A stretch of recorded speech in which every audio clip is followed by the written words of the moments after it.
Hi guys, I haven't been on for a while, but I'll be back. I don't think I'll be making videos, as frequently as I did, but I'll be making more.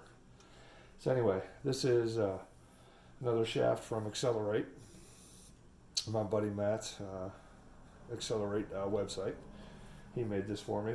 This is a temporary shaft until he gets some more stock in. This was the only one he had. It's 11/8. I have very small hands.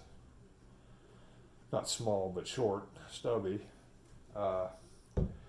So a stock shaft on a standard pull cue fits very tight in my closed bridge, which it makes it difficult to develop a nice, steady,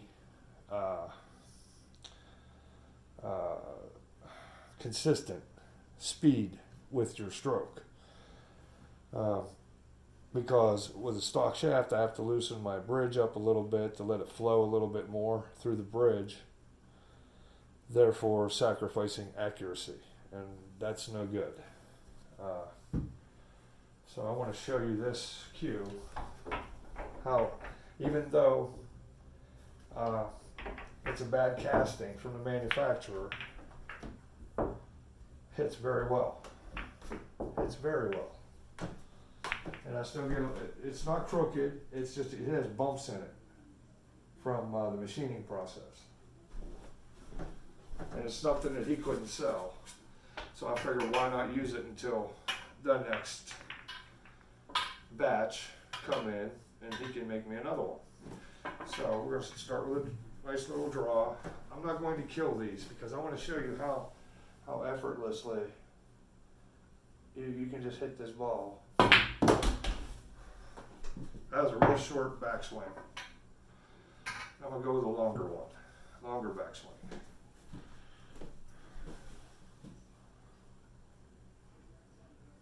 I need a longer bridge, Joe.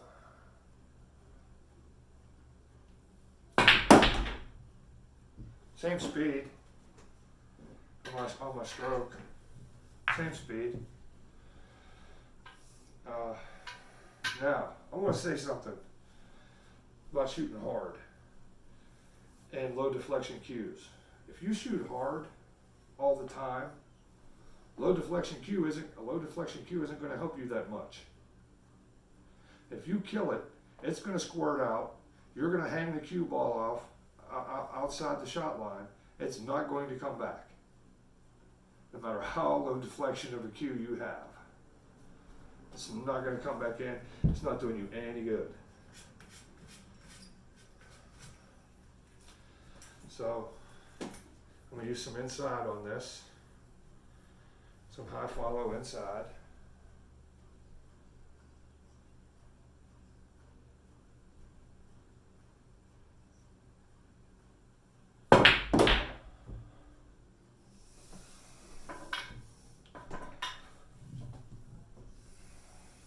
I will go a little bit more high and some inside.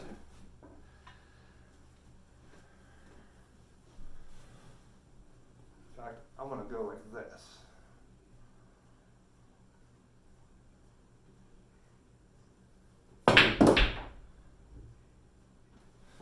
Huh. Really not getting any high action. What's going on here? It has to be me, because I know it's not the cue. No, it's not the cue, that's for sure. That's why. Not using the bottom of the tip.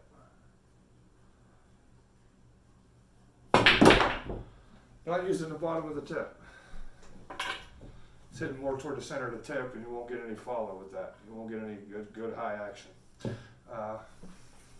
So, again, if you hit hard, very, very hard, especially at long distances, low deflection cue isn't going to do any good.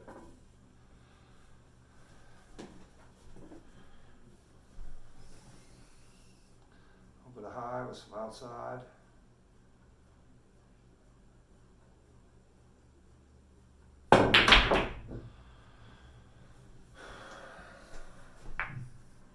the high slowed it down. That's what that shot's intended to do. When you hit it, when you thump it, that's what'll happen. So, soft draw.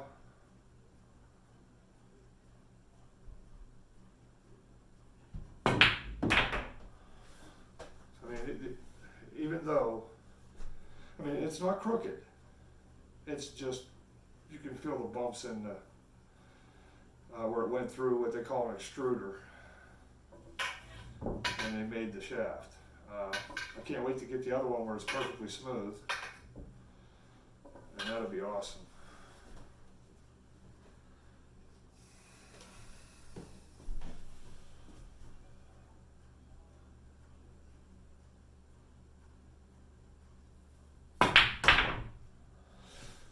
So, there you have it. My temporary 11.8. When I get the other one, I'll show it to you. It should perform just a little better because my stroke will be a little smoother without those being in there. So, just showing you that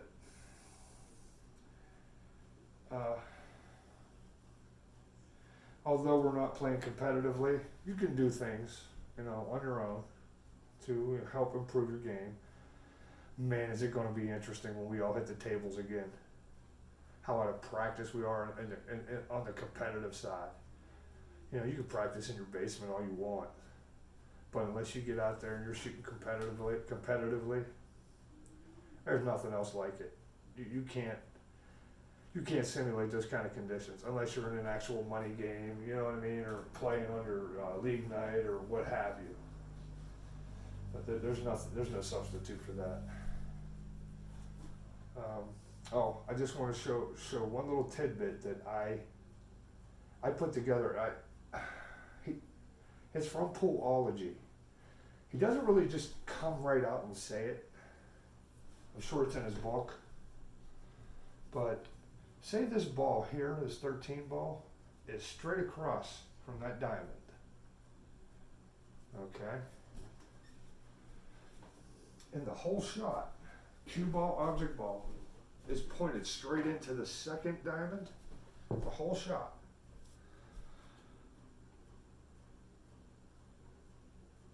This shot will always be the same.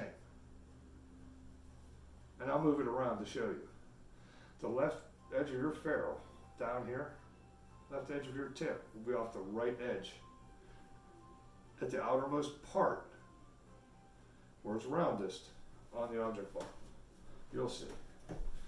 So you get in there, right here, walk it right up the rail.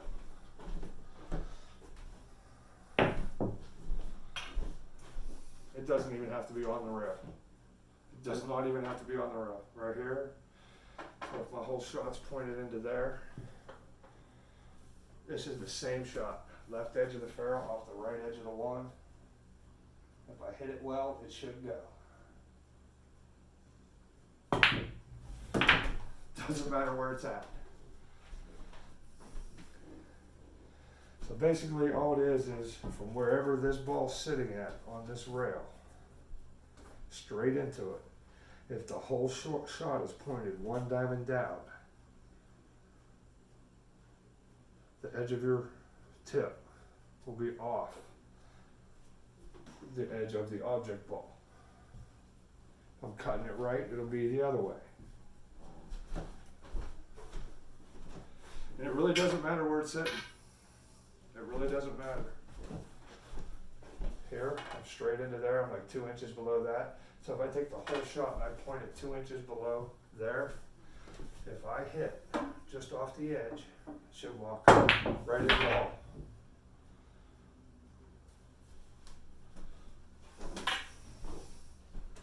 So he has some very good stuff. If you're more interested in that, I would buy his book. But you can pick things up from these other guys on the internet if you just pay attention. Just pay attention.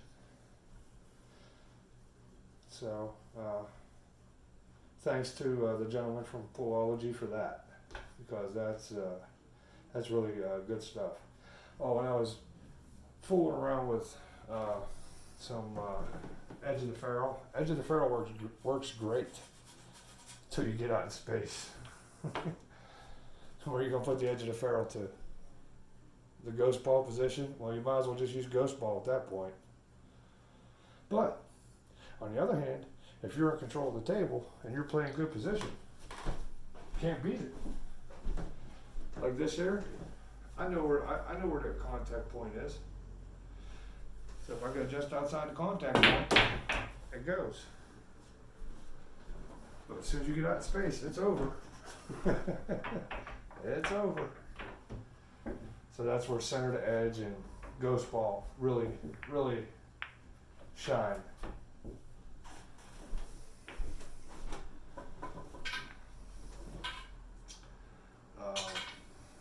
I'm not using an aiming system right now.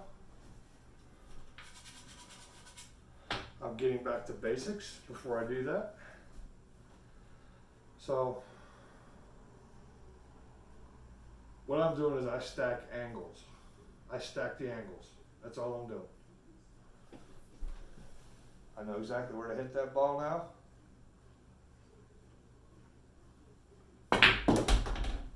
And I hit it. I'll go over that later, stacking angles.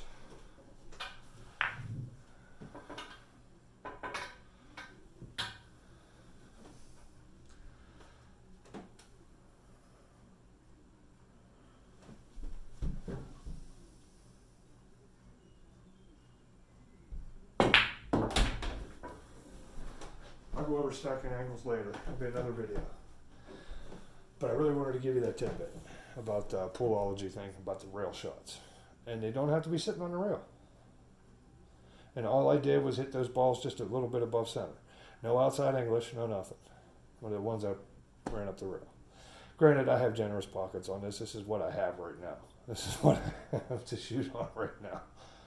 This is a Brunswick 1-inch slate table. It is a 3x6. It is tiny. I get it. I don't have large rooms in my house.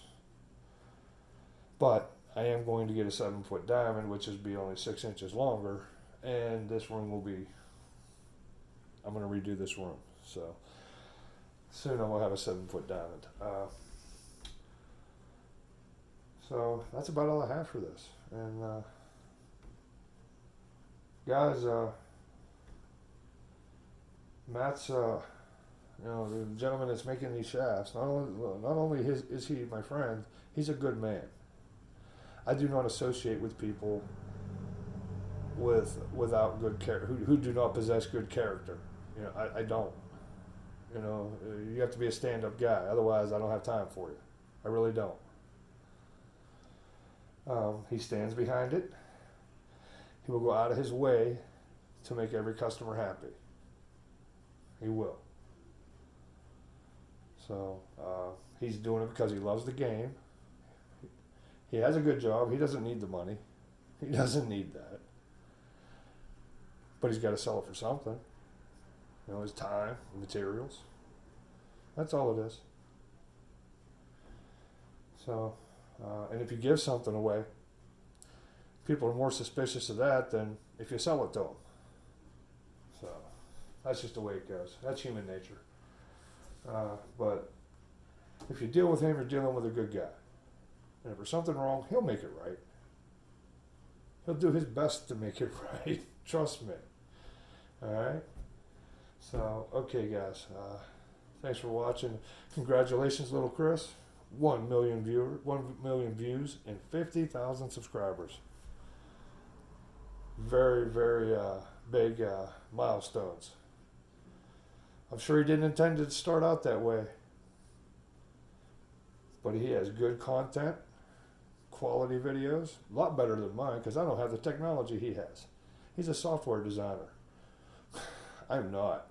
I'm technologically furthest from the technology world as I can get. So, all right. Good going, Chris. Talk to you later.